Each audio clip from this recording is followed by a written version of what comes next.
Hello बच्चों, आज हमने +1 फिजिक्स का एक बेसिक जो टॉपिक है कंपोनेंट्स कैसे निकालते हैं उसको हमने सीखना है। तो चलिए स्टार्ट करते हैं। देखो, सबसे पहले मैंने कंसीडर कर लिया कि हमारा एक फोर्स है जो इस डायरेक्शन में हमारा अप्लाई हो रहा है। फोर्स के ऊपर वेक्टर लगा दिया क्योंकि फोर्स क्या है, एक वेक्टर क्वांटिटी है। अब इसके हमने कंपोनेंट निकालने हैं एक्स एक्सिस में और वाई एक्सिस में। क्लियर? और ये जो एंगल है ये कितने का बना रहा है, यहां से ये थीटा एंगल है। अब हमने एफ वेक्टर जो है, जो फोर्स है, इसका एक्स में कंपोनेंट निकालना है। उसके लिए आपको ये बेसिक चीज मैथ में आपको पता होगी, हिंदी मीडियम वालों को पता होगा, लाल बटा कक्का, इसको हम याद करते थे। एल का मतलब लंब, ए का मतलब आधार, फिर लंब अपॉन कर्ण, कर्ण और आधार। और इंग्लिश मीडियम वाले जैसे इसको क्या बोलेंगे, परपेंडिकुलर, बेस परपेंडिकुलर, अपॉन में हाइपोटेन्यूज, हाइपोटेन्यूज और बेस। अब ये चीज होती क्या क्या है, यहां पे क्या होता है, ये होता है साइन थीटा, इसके बाद ये कोस थीटा, फिर क्या आएगा टेन थीटा, और इसके बाद नीचे क्या होता है कॉट थीटा होता है, यहां पे सेक थीटा और यहां पे कोसेक थीटा। ये आपको पता है। क्लियर? अब हमने क्या करना है, आपने सबसे पहले कोस थीटा की वैल्यू निकालनी है यहां से। अब मुझे वहां से देख के बताओ cos theta is equal to होता क्या है। Cos theta is equal to base upon hypotenuse. तो यहां पे क्या आएगा, बेस अपॉन हाइपोटेन्यूज आ जाएगा, या हम क्या बोल सकते हैं, अगर हिंदी मीडियम वाले देखें अगर, तो यहां पे क्या आ जाएगा, आधार अपॉन कर्ण आ जाएगा, ए अपॉन की। अब हमारा जो बेस है वो कौन सा है, पहले हमें ट्राइंगल बनाना पड़ेगा।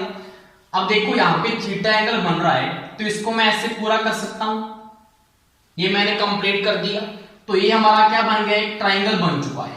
अगर इसको नाम देना चाहें तो दे सकते हैं ए बी और सी। ए बी सी हमारा क्या है, एक ट्राइंगल है।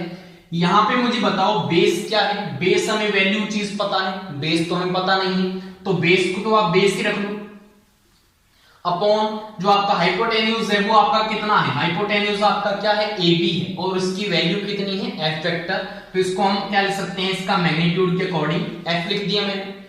अब हमने बेस को तो निकालना है कि बेस में कंपोनेंट है कितना। हमारा एक्स एक्सिस में कंपोनेंट का मतलब हमने बेस की वैल्यू निकालनी है कितनी है। अब बेस की वैल्यू निकालनी है तो यहां पे हमारे पास क्या चीज है, देखो cos theta is equal to B upon में एफ है, हमने क्या निकालना है, बी निकालना है। तो B is equal to F को इधर मल्टीप्लाई कर दो तो यहां से क्या आ जाएगा, एफ कोस थीटा। तो बेस के साथ में इसका जो कंपोनेंट बन रहा है वो क्या बन रहा है, एफ कोस थीटा। इस तरह से ये चीज आती है, और जनरली हम इसको याद ही रखते हैं कि बेस के साथ अगर थीटा एंगल बन रहा है तो उसको हम क्या बोलेंगे, एफ कोस थीटा, या जो भी हमारी यहाँ पे फिजिकल क्वांटिटी होगी उसके साथ कोस थीटा लगा देते हैं। अब हमने देखना है वाई एक्सिस में इसका कौन सा कंपोनेंट है। ठीक है, उसके लिए देखो ट्राइंगल तो यही चल जाएगा, हमारा जो इस साइड है वो चीज हमारा AC का काम कर सकता है ना, तो हमारा ये ट्राइंगल बना हुआ है। अब आप क्या करो, साइन थीटा की वैल्यू निकालो ऐसे करके। अब sine theta is equal to क्या है, परपेंडिकुलर अपॉन हाइपोटेन्यूज। आपने क्या निकालना है, आपने ये परपेंडिकुलर की वैल्यू तो निकालनी है, मतलब जो ये वाला कंपोनेंट आएगा वही तो ये वाला कंपोनेंट होगा ना।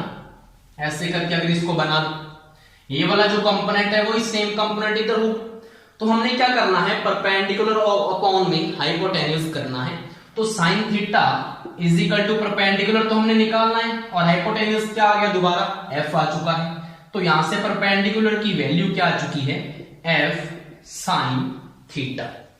तो यहां पे हम क्या लिख सकते हैं, वाई एक्सिस में इसका कौन सा कंपोनेंट है, एफ साइन थीटा, या आप इस साइड में लिख सकते हैं इसको। तो हमारा एक्स एक्सिस में कौन सा कंपोनेंट है, एफ कोस थीटा, और वाई एक्सिस में कौन सा कंपोनेंट आ चुका है, एफ साइन थीटा।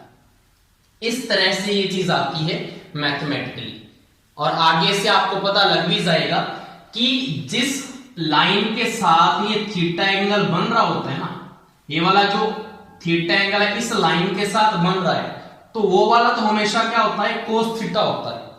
और जिसके साथ इसका एंगल नहीं बन रहा वो दूसरा कौन सा होता है, एफ साइन थीटा कंपोनेंट होता है।